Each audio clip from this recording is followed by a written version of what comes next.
पटना के पाटलिपुत्रा थाना के पास 75 वर्षीय इनके श्रीवास्तव और उनकी पत्नी 65 वर्षीय सुजाता देवी की हत्या का खुलासा हो गया है।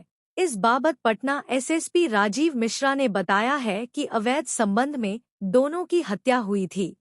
महिला का प्रेमी 35 वर्षीय अमित कुमार उर्फ टिंकू, जो कि मूल रूप से हिलसा नालंदा का रहने वाला है, जो वर्तमान में राजीव नगर थाना अंतर्गत घर बनाकर रह रहा है, वह हत्या वाले दिन मृतका सुजाता देवी से मिलने आया हुआ था। वहीं मृतका सुजाता के पति इनके श्रीवास्तव ने दोनों को साथ में आपत्तिजनक हालत में देख लिया था।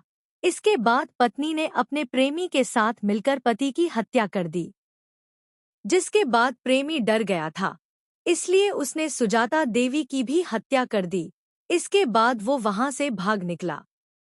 बता दें कि 15 अक्टूबर को पटना के पाटलिपुत्र थाने से 100 मीटर दूर नेहरू नगर रोड नंबर 2 के सुजाता निवास में ये वारदात हुई थी।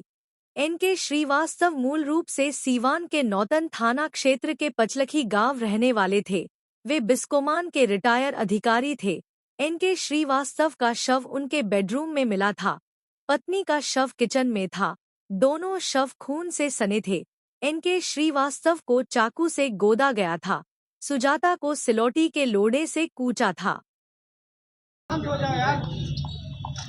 पाटलिपुत्रा थाना में जो आप लोगों को पता है घटना प्रतिवेदित हुई थी, जिसमें दो बुजुर्ग थे, दंपति थे, उनका शव मिला था और उसकी सूचना हम लोगों को मिली थी। उसके बाद पुलिस जो है एसपी सेंट्रल के नेतृत्व में एक एसआईटी का गठन किया गया है। एसपी सेंट्रल और एसडीपीओ लॉ एंड ऑर्डर 2 और एसएचओ पाटलिपुत्रा, इनके द्वारा लगातार पिछले 3 दिनों से इस कारण का अनुसंधान किया जा रहा था। और एफएसएल की टीम भी, उसको भी हम बधाई देंगे, एफएसएल की पूरी टीम को, कि बहुत क्लोज कोऑर्डिनेशन में हम लोग केस को इन्वेस्टिगेट कर रहे थे। और साथ ही साथ जो हमारी सीसीटीवी की टीम है, उन्होंने भी बहुत ही आउटस्टैंडिंग काम किया और इन सभी लोगों के संयुक्त प्रयास से इस केस का जो है सफल उद्भेदन कर लिया गया है। केस में जो अभियुक्त है अमित कुमार उर्फ टिंकू, जिनके फादर का नाम नवल किशोर शाह है, जो हिलसा नालंदा के मूल रूप से रहने वाले हैं और वर्तमान में राजीव नगर थाना क्षेत्र में अपना घर बना के रहते हैं, उनको गिरफ्तार कर लिया गया है। गिरफ्तार करने के बाद जैसे ही उनको गिरफ्तार किया गया, उन्होंने स्वयं ही तुरंत सारी घटना के बारे में विस्तृत रूप से जानकारी दे दी। जिस घटना के बारे में जो जानकारी मिली वो ये है कि घटना के दिन सुबह 7:30 बजे जो मृतका हैं, महिला हैं, जो उन्होंने फ़ोन किया था इनको।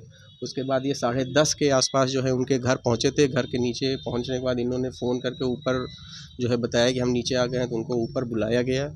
उसके बाद ये घर के अंदर गए थे। अभी तक पूछताछ के क्रम में जो बताया है इन्होंने कि इनका जो मृतक महिला है उनके साथ जो है अवैध संबंध था और उस अवैध संबंध में उसी क्रम में जो है उनके जो पति थे उन्होंने देख लिया।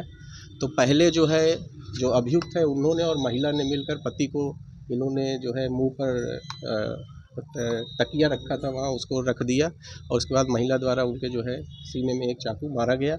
उसी क्रम में उनकी मृत्यु हो गई। उसके बाद महिला जो है चाकू किचन में रख के साफ़ कर रही थी, तो फिर इनको डर हो गया कि इसमें हम भी फंस जाएंगे। उसके बाद इन्होंने जो चाकू से, उसी चाकू से महिला का गला काट दिया। और जो ये बता रहे हैं और एफएसएल ने जो ऑब्जर्वेशन किए थे, हम लोगों ने जो घटना स्थल का भ्रमण किया था, वो चीज़ें काफ़ी मैच कर रही हैं। उसके बाद जब वो महिला गिर गई तो इसके बाद इन्होंने जो वहाँ मूसल वगैरह रखे थे उससे सर पे काफ़ी प्रहार किया। उसके बाद जो है महिला के गले, हाथ में जो है 2 कंगन थे, वो कंगन इन्होंने उतार लिए। उनके गले में, हाथ में एक अंगूठी थी, वो अंगूठी उतार लिया। जो बेडरूम था, उस बेडरूम में क्योंकि जब ये पहुँचे तो उसके पूर्व महिला स्नान वगैरह कर चुकी थी, तो उन्होंने गले की चेन उतार के रखी हुई थी। वहाँ 2 चेन रखी थी, वो चेन इन्होंने ली। और बगल में एक अलमारी में चांदी के कुछ कटोरियाँ थीं, 1-2, वो एक पान का पत्ता और एक कैमरा रखा हुआ था, वो इन्होंने उठा लिया। और उसके बाद ये घर से बाहर निकल गए, अपनी दुकान में गए। वहाँ जो है अपार्टमेंट में, जहाँ ये सामने मोटरसाइकिल खड़ी करते थे, वहाँ गए और वहाँ से फिर जो है सारा सामान लेकर घर चले गए। तो ये सारा मामला इस तरह से हुआ है। इसमें अनुसंधान के क्रम में एफएसएल की टीम द्वारा जो घटना के दिन इन्होंने कपड़े पहने थे, वो कपड़े भी जब्त कर लिए गए हैं और जो सामान ले गए वो सारा सामान भी जब्त कर लिया गया है।